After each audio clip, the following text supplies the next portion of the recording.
The trading concourse of Station Helix 9 was never quiet, but it was predictable. 1,000 species crossed paths beneath its curved transparisteel ceiling, voices overlapping in a constant hum of commerce, negotiation, and controlled chaos. Commander Eli Carter stood near a cargo railing, one hand wrapped around a steaming mug, watching freighters glide into docking bays like slow, patient beasts. Humans still drew glances here. Curious ones. Cautious ones. The galaxy hadn't decided what to make of them yet. Then the screaming started. It wasn't panic at first, more like confusion. A ripple through the crowd. Then another scream, sharper, closer. Vendors abandoned stalls mid-transaction. Containers clattered to the deck as bodies scattered in every direction.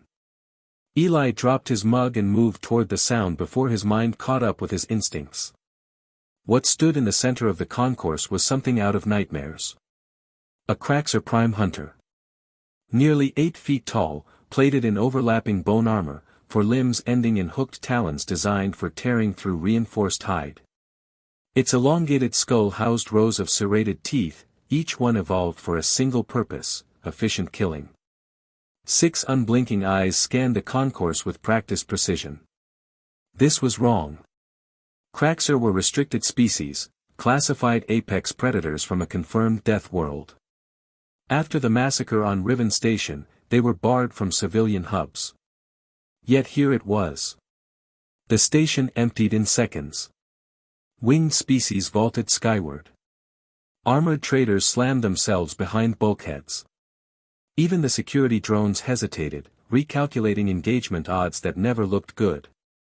Eli's gaze snapped to a small figure frozen near a fallen display stand. A Lurian child. Barely waist-high, soft-furred, its wide eyes locked onto the towering predator. It didn't scream. It couldn't. Fear had stolen its voice. The Craxer's posture changed. Shoulders lowered. Weight shifted. The hunter had found its target. Hey! The word echoed louder than Eli expected. He stepped between the predator and the child. The concourse fell silent. For a heartbeat, the Craxer didn't react. Then its head snapped toward him. 6 eyes focused, narrowing as it recalibrated. This wasn't expected prey. This was unfamiliar. Eli didn't raise his hands. Didn't shout again.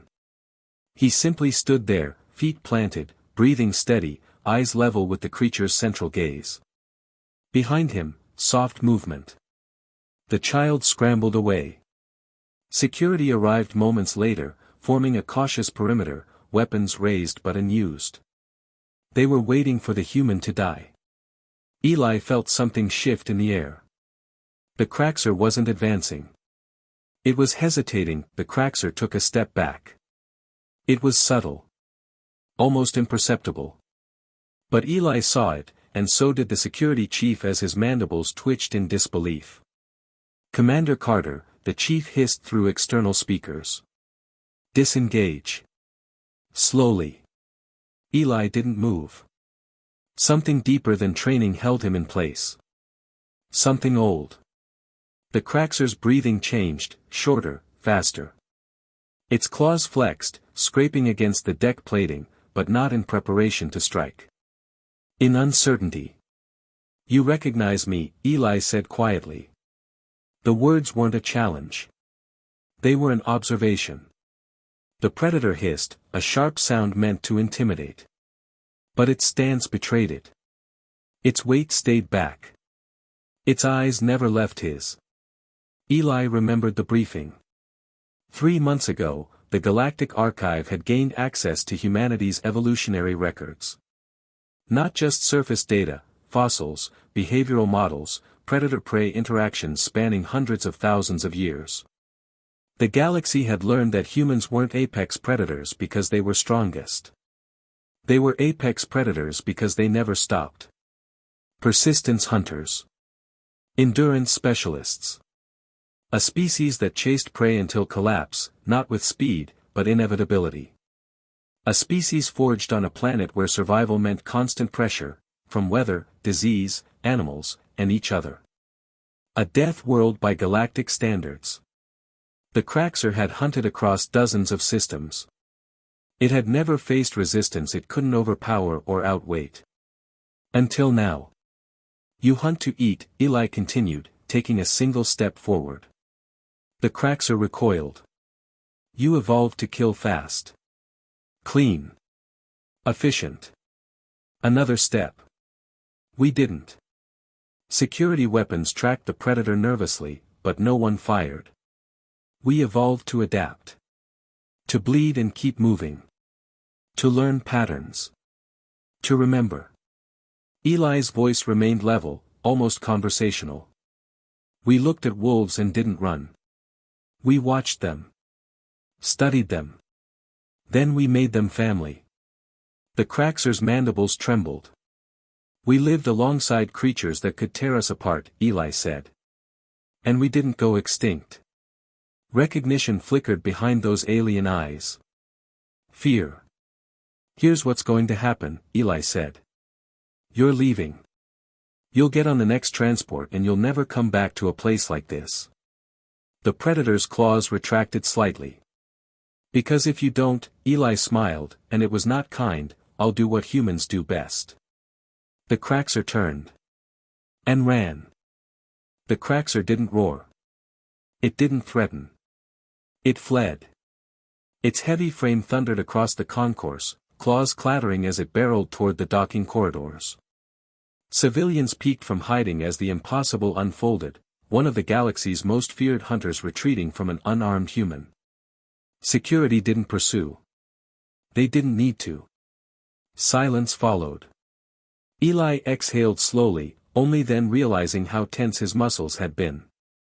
The security chief approached, his armored form radiating disbelief. What just happened? He asked. Eli bent down, retrieved his discarded mug, and grimaced at the spill. A predator realized it wasn't at the top of the food chain. The chief's eyes narrowed. You didn't threaten it. I explained reality. Word spread quickly. Traders whispered. Dock workers stared. Species that once avoided humans now watched them with something new in their gaze, not fear, exactly. Respect. The galaxy had always categorized threats by size, claws, weapons, and raw aggression.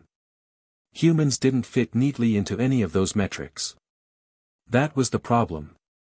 Humans were the species that crossed oceans in wooden ships. That hunted mammoths with stone tools. That split atoms and walked on their moon before fully understanding what they'd done. A species that turned fire, poison, and fear into tools.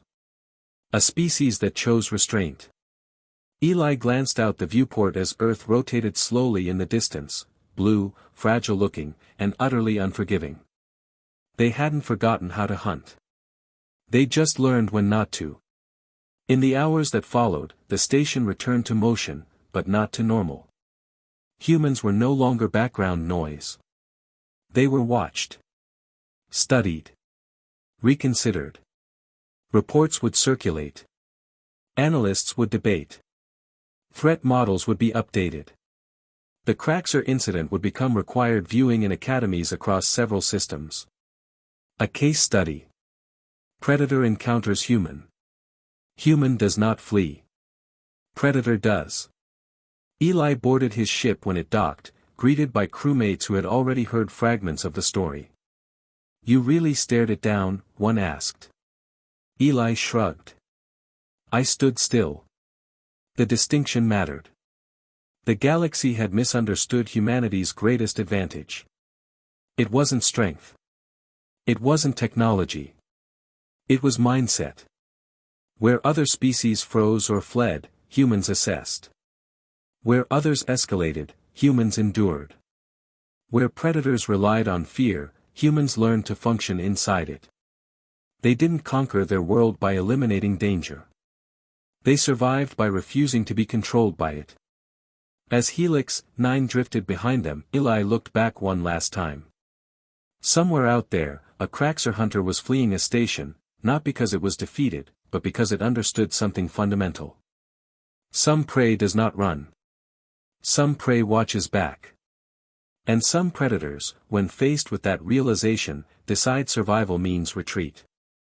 That was the day the galaxy learned the difference.